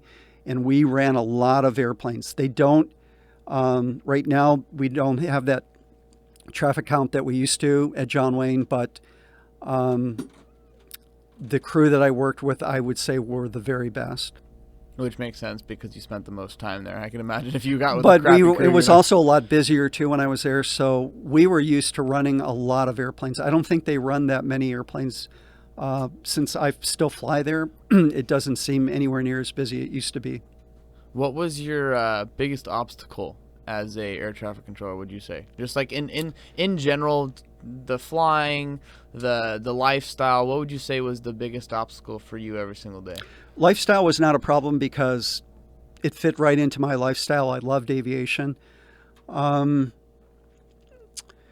There were years where we were really short and where we would have to cut our vacations out. That was really tough. Or working a 6-day work week, 10 hours a day when you're super short. That gets old really, really quick when you only have 1 day off and you have to get all of your errands done, all of your whatever you needed to do. And a 2-day weekend all has to be crammed in a 1-day weekend. And working 6 days a week, 10 hours a day when you're short gets really old and really quickly. And you come home and sometimes you're really beat and you have to go right back next day and do it again. But it's still my best facility. Got it. But the paycheck is probably like, you're working a lot, so you're getting a well, nice when paycheck. you're working overtime in a 6-day work week, Oof. your paychecks get big very quickly. Got it. So moving past your struggles that you had, what did you do during the 6-day work weeks in order to mentally get ready for the next transition? Yeah, that's tough. And that's still going on at a lot of airports around the country. There's still facilities, large facilities, like in the New York hub, Atlanta, Chicago O'Hare, LAX, San Francisco, Seattle area. They're still really short of controllers. And a lot of those guys are working 6-day work weeks, 10-hour days. And so that working through that aspect is tough on anybody, but you just kind of deal with it and you almost get used to it, but still just with your 1 day off is pretty hectic. You almost can't even relax because you only have 1 day off and you have to go back to work the next day. So it's tough. Takes a mental toll, but there's a lot of jobs out there that obviously are physically and mentally demanding. And so it's just a matter of picking yourself off your feet every day and just driving towards your goal. Yeah, so I still kind of tried to carry through the same routine, getting exercise before I went to work and, eat healthy, go to bed on time, don't stay up late. Discipline. Yeah, I'm not a drinker, I'm not a smoker, so, I try to stay healthy, keep my mind clean. This is kind of what I'm leading into next, an aspect of your leadership characteristics. Like, you may not consider air traffic controllers as like leaders, but to me, I think they really are, because they're obviously coordinating traffic all day. And it's like, yeah, it's a job, it's what you train to do, but there is some, as you were talking about, the things that you did every single day in order to, I know I have to be ready for my job every single day. So what am I going to do? I'm going to install habits in my life, the discipline aspects. I'm going to go to bed early. I'm going to eat right. I'm going to make sure I'm healthy by exercising every day. What are some of those characteristics of yourself that kind of made you into the leader that you could be while you're operating at the job? Well, I think you just mentioned a lot of them, being aware of your surroundings and of what you need to do. You mentioned the things that, like, going to bed early and, getting exercise, eating healthy. I think the person needs to take that upon themselves. I have seen the other end of the spectrum where some controllers are just a hot mess. They drink, they smoke, they shake on position, they're a nervous wreck. Those guys are also they're not really adapt to working a lot of airplanes. Maybe some of them should have work at slower facilities, but that's the opposite end of the spectrum, and there aren't a lot of them. But when I see them, I want to help them and say, stop smoking, stop drinking, stop eating Snickers bars and downing 3 Cokes on position because you're a nervous wreck. So, but those are far and few in between. Generally, most of the controllers try to lead a healthy lifestyle. Because not only is their job high stakes in aspect of what they do, they have to be mentally prepared every single day. And even though they may not physically be in the best shape, right, as an air traffic controller, you have to have kind of that sound body, sound mind in order to perform every day at a high level. Right. And I think part of what I'm getting into is the eating right, the habits you're installing for yourself every single day is what's going to lead to success. Because yeah, there's guys out there who can drink a bunch and they can still be productive at their job, but I'm saying for if you're going after something in your life to optimally reach the highest level, you have to make the sacrifices of studying when everybody else is outside having fun, when not going out with your buddies, or not drinking, being physically fit, being mentally fit, so that you can perform at the optimal level whenever you are called. And obviously, as an air traffic controller, yes, you're not necessarily physically lifting a bunch of stuff every single day, but it's like taking an SAT in high school. Sure. It mentally takes a toll Sure. every single day. Yes. You can get physically tired, I believe, from mental work. Oh, mental absolutely. exhaustion. Oh, absolutely. I agree with that 100%. So, yeah, I mean, after a really busy session and of straight 2 hours of working heavy traffic and you go downstairs, it's just like you said, you're just emotionally and physically drained,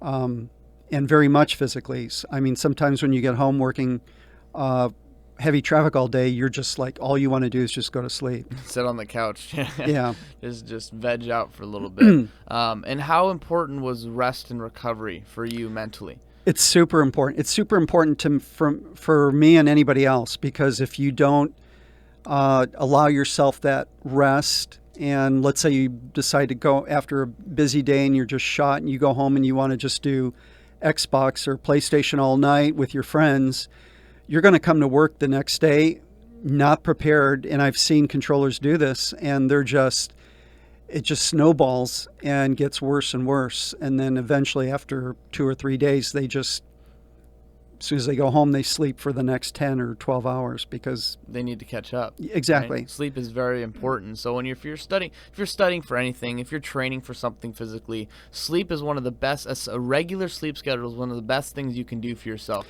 Yeah, exactly. So I kind of made it a mental note, depending on what my schedule was, that I had to be asleep by a certain time, depending on what shift I worked. So I wouldn't stay up late, because if I did, I know the next morning I'm just going to feel like crap. Feel super tired. And I think personally at my age with people, they don't understand sometimes when I tell them like, oh, hey, like they call me grandpa sometimes because like I'm going to be in bed by like 9:30 max. Right. And they're like, why are you going to bed? The night's still young. I'm like, no, my butt's going to be in bed. I'm going to be sleeping because why? I wake up early in the mornings in order to get stuff that I need done. My days become so much more productive when I'm able to establish a set schedule for myself. And yeah, people may not understand it, but they will down the road if what I'm doing every single day is productive. It's going to show. It's going to show over time.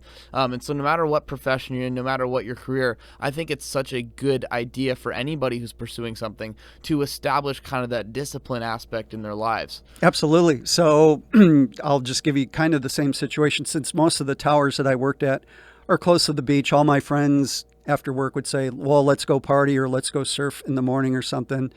Even on my and I had to study or whatever, go to sleep, I would just tell them, no, I can't. I'd have to make a decision and tell them, no, I can't do that because I've got my career and it's a little bit more important. So I have to sacrifice some stuff in order to, keep a healthy lifestyle and prepare myself for work the next day. And do you talk to any of those people still that you had in your life from a while ago? I do. And they're not in the same boat that I was in, so they didn't do, they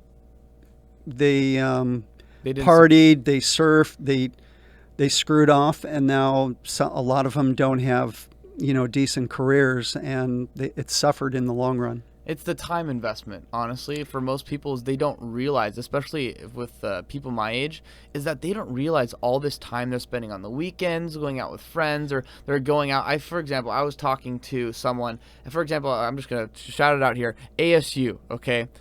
Apparently, their weekend is like Sunday through Tuesday. I was going to say, they don't have a weekend there. Yeah. Every day is the work week. There. Sorry, not the weekend. The work week. The work week is there is Monday. No work. Every Yeah. day is a party there at the. Well, I'm not going to rag on ASU. I know, but this is just an example I'm throwing out there. They have like wine Wednesdays. It's like drink. I don't know, something with Thursdays, and then Friday is like the designated party day, and then Saturday and Sunday are just like you go party. Yeah, some more. some It's just people like, go to that school just so they can party. and that's the thing, is like there's the difference, because some people, they can be successful living that lifestyle, but it's a few majority, and I think that's a big lie that most people buy into, is that they think, oh, I'm going to be able to invest my time into these things, but they're not going to see any reward from it. Yeah, so air traffic control, although it's a very elite career, you have to prepare yourself and you have to devote a lot of time and energy to it. So it's almost like being a doctor or surgeon. It's a lot of time investment in your career, and you have to make some sacrifices in order to be successful. And would you say you're overall happy now with the sacrifices that you've made in your life, knowing that, hey, I did sacrifice my free time back then when I was younger? I did, and I'm glad I did it, because it paid off in the long run. I had a very successful career, and I'm glad I made all those sacrifices and cut out things that maybe I could have done, but I didn't, because I wanted to, work towards my career. So in the long run, it definitely paid out in big dividends. In the tower itself, you have a person who's in charge. And that person, I noticed, was Joel at the time. And he was definitely using the whole aspect of air traffic control. They use a thing called decentralized command. Decentralized command is when you kind of delineate the process out to other people and say, hey, I trust you to just go get this done because you've established yourself a good team. And so I noticed that was kind of like a form of leadership that was used in the tower, and it is effective, but only if all the parts are working, an aspect of every single person accomplishes their job. And so I'm assuming you were the person in command for a lot of the time. Many days. We were, so usually at night when the supervisors go home, they have to pick somebody. We call it a CIC, or controller in charge. They'll separate one of the controllers, and they'll make him an acting supervisor. Sometimes he's the acting supervisor for the whole shift, and I routinely had to do that many days. So although I'm not technically a supervisor, I did all the supervisory functions, and I've done that many. I can't even count the days. It would be in the thousands. And so mentally, when you're preparing yourself to be a supervisor, or not necessarily the CIC, right? Is what you call it, controller in charge. What you do, how you act, how you address people in the tower itself, all affects how you function as a team. And so I was wondering what kind of values you hold that affect your interactions every single day with people that you're working with. Let's see, values. I mean, I try to treat everybody equally. In the aspect of being in charge and saying, okay, I have these people on my team. I know the strengths and the weaknesses of each one. But even if you don't, when you're interacting with them, how do you lead them to get to do their job efficiently without or if they mess up, how do you kind of engage with them? Like, what was your thought process behind that? Generally, we all with each other, we try to promote everybody do a good job all day long. So even with just camaraderie with each other, we all want to do a great job, because we all want to move airplanes, and we all want it to get done efficiently and safely. So in that aspect, I never had to tell anybody to do a good job. When somebody made a mistake, you don't want to scold them, but I kind of just suggested, hey, maybe if you do it this way, it'll work better.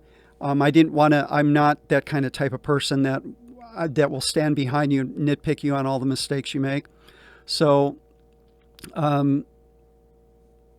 during the day when you are in charge, the responsibility is huge. You have to make some command decisions that could be looked at by the regional office depending on what's going on. If you've had an incident that could get into the news or the media, that's going to be scrutinized. You have to make a lot of command decisions, and you don't want to make any dumb decisions. So everybody's kind of working on the same page. We all understand that, and nobody wants to look bad in the limelight. So we all generally try to do a very good job, and we all get along with each other. Even though we have a lot of different, our personalities may vary quite a bit, we still try to interact with each other and get along with each other all day long. You're being a cohesive unit is the end goal through means of striving towards the same goal, correct? Exactly. And I think that's why it's important for people to establish a goal in their lives, whether it's with your husband or wife someday, whether it's with your teammates. As long as you're striving towards a same generalized goal with someone, I believe that humans can interact with each other a lot better because of it. They establish kind of their value system, whether that value system may be a sports team that is wanting to win the championship. No matter the personality differences on that team, the people who are on the team, if they're all striving towards the same thing, it's going to get done, right? Especially if everyone's giving their best effort. And so I think in an air traffic control tower, in the aspect of a cohesive team, and the leader in charge, how you interact with them every single day to present that goal. And if everybody's striving towards the same goal, I think that's kind of a good goal to have for people. Yes. So you mentioned the team aspect. So very much we work, you mentioned teams, so we have specific teams. You might be on team one, you work with a specific group for at least the next 4 months, and your goal is the same. Everybody wants to do a good job, and everybody wants to get everything run a smooth operation during your shift, and it's very much a team concept. Yeah, obviously, even in life, no matter what profession you're in, you're always going to be working with people, and so you have to be able to find that common goal and strive for it. Sure. So, do you have, if you don't mind me asking, do you have a family, I'm assuming? I do, yes. I have a wife and 3 kids. Got it. So you're definitely the leader of the home as well. No, my wife and I, we're equal partners, so my wife does a very good job she did a very good job of raising my kids. I think, I didn't mean it that way. I meant just like when wording it as... You're a male chauvinist. Yeah, definitely. Adriana is Bring it all up right now, right? I meant it as responsibility. Right, leading your family, because obviously you can have 2 people leading the family, but I'm just saying in general, as the father figure in the family, you have responsibility from that. And so how has that responsibility of being a father while also in your career kind of shaped you into who you are now? Yes, being a father is a huge responsibility. It would be the same or maybe as more as your career to raise your family. And that takes a large portion of your energy all day long of raising a family in addition to going to work. So you want to raise your kids kind of like, you want them to have the same goals and ambition as you do. So, and it's a big part of your life. Establishing your kids with the same goals as you, whether that may be, is definitely important. And so I think just moving forward as a air traffic controller, when you tell people in your life what you do you get like any fascinating remarks from people? Just like, because obviously air traffic controllers are like the center on the football team, okay? Nobody actually knows the center all the time. If he does his job correctly, he's not going to get any attention from it. But it's the one time he messes up that it's like, oh, it's that guy that did this one thing, It's funny you bring this up because air traffic controllers generally, for the most part, will not tell people what they do unless they're asked specifically. And even some of my friends that work at LAX, they'll just say, well, I'm a chef at a restaurant. They won't tell you that they're an air traffic controller because some people, then they go through the whole 20 questions like, oh, aren't you a nervous wreck? Or is it, how stressful is it? The stress, right? And they get the same questions, and they don't want to, they get sick of answering that. But some, or generally they just don't want people to know that they are an air traffic controller. So unless you ask me, I will not come out and tell you I am or was an air traffic controller. I won't lie about it. If you ask me specific questions, I won't tell you. I'm a cook, but I don't go bragging that I'm an air traffic controller. You're not gonna. It's not like a massage therapist, right? A massage therapist, you tell people that, and then you're gonna want a massage, right?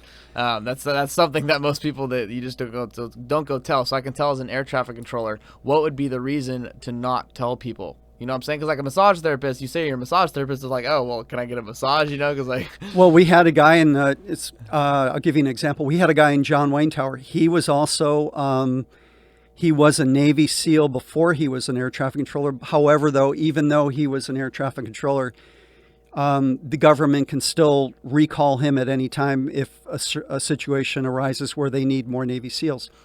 So we knew he was a Navy SEAL, but if you asked him what he did in the Navy, he would never ever, he would just make things up. He would just say, oh, I was a cook in the mess hall. But we knew better. We knew he was a SEAL, but he would never ever tell you that. Just a stud human being probably too. Yeah, well, I don't know if it's because the government didn't want him talking about it, or he was like us. He just didn't want to discuss it. He's out there, this super special secret ops, and then he's just ends up being an air traffic controller. Right. It's like a CIA agent or FBI agent. They're not going to go bragging to, that they work for the CIA or FBI. They don't want people to know. So you probably worked with a lot of different people in your life. Have you made any like long-term relationships out of it? Sure. I made quite a few. So you build relationships working with the same people, and you have the same interests and same hobbies. So I've made a lot of friends. That's super exciting because obviously moving forward in life, it's good to have people around you that you can rely on. Right. And so what are your personal goals now that you're retired? My personal goals, I want to just continue to see that my kids build on a successful career. I'd like to see my wife retire and then get on with that portion of my life where we can just travel around the world and do things like that. Fly around the world and then travel? Fly too. Yeah. I got it. Because I'm going to say, once you're a pilot and you hit the retirement age, you're not going to be traveling in the RV everywhere. It's like, hell yeah, let's go take the planes and get there a lot faster, right? Mm-hmm. So to all the young and old aviators out there, as the director behind the scenes of aviation traffic, do you have any general advice for those continuing to continue their career? I have some advice, and I have a request. I'd like to see, when I worked in the tower at John Wayne, I did a lot of Boy Scout and Eagle Scout tower tours. I wanted to promote air traffic control and aviation. So just last weekend, I did a Boy Scout merit badge. They did their aviation merit badge. We had 3 planes available. We let them climb into the airplanes, and I did a talk just like I am with you. So I try to promote air traffic control and aviation. I would like to see anybody listening, if you're not set in your career and you're like a very rewarding and challenging career, to please take the written test for air traffic controller, because we're still really short in the country and we can use all the help we can get. So if you can get along with other people with diverse personalities, you don't necessarily have to be good in like algebra or calculus, but if you can look at a radar scope and see, oh, this plane's moving really fast, and he's here right now, in 1 minute he's going to be here, and if you can do that mentally, we have a really good career for you. And I would love to see or hear any of your listeners that are listening to get started in the aviation or air traffic control career. And where would they go for air traffic control specifically? Where would they go in order to accomplish that? Okay, so I had a feeling you may ask this, and I'm not quite up on it. I know you can go to the FAA.gov website, and they make announcements on when they administer the written test. Usually it's a couple times during the year. In Orange County, I believe you take it in the federal building. In Los Angeles County, I'm not sure where you would take that written test, but they administer it a couple times a year, and you just need probably at least a bare minimum of a 90 or 95 for you to make the cut. And then once that happens, the government will contact you, and they'll let you know exactly what needs to be done further to get the ball rolling and get you started. I think after this podcast as well, you can go visit JPLAviation.com, and we'll have a full bio page for Brian, and anyway for our listeners if they want to access further in their flight training, or if they want to learn how to become an air traffic controller. I'm sure we'll put all the links up there upon further review.